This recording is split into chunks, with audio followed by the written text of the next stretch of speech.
बाबा साहब कहते हैं कि यदि हम एक संयुक्त एकीकृत आधुनिक भारत चाहते हैं तो सभी धर्मों के शास्त्रों की संप्रभुता का अंत होना चाहिए।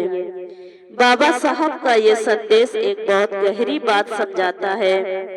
एक आधुनिक विकसित और मजबूत भारत तभी बन सकता है जब हम उन सभी परंपराओं और धार्मिक शास्त्रों की सत्ता को खत्म करें जो लोगों को बांटती है, ऊंच नीच पैदा करती है और इंसानों में असमानता को बढ़ाती है। इंसान पहले है, धर्म बाद में। बाबा साहब चाहते थे कि भारत में पहचान का पहला आधार मानवता हो, न कि कोई जात, धर्म या पंथ हो। जब हम इंसानियत को सर्वोपरि मानेंगे तभी सच्ची एकता पैदा होगी।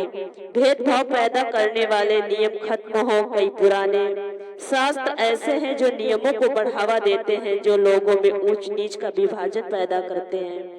आधुनिक भारत में ऐसे कई नियम हैं जो इंसानों को बंटवारा करते हैं।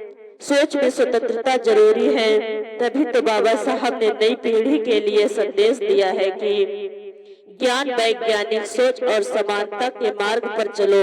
आंधी तूफान जैसी परंपराओं से नहीं बल्कि न्याय और समानता से भविष्य बनता है। बाबा साहब ने कहा है कि मिलकर चलेंगे तभी देश विकसित होगा। जब देश का हर व्यक्ति एक समान अवसर पाएगा, चाहे वह किसी धर्म का या जाति का हो, तभी भारत एक संयुक्त, मजबूत, प्रगतिशील राष्ट्र बन पाएगा। बाबा साहब ने कहा कि सोच में स्वतंत्रता जरूरी है।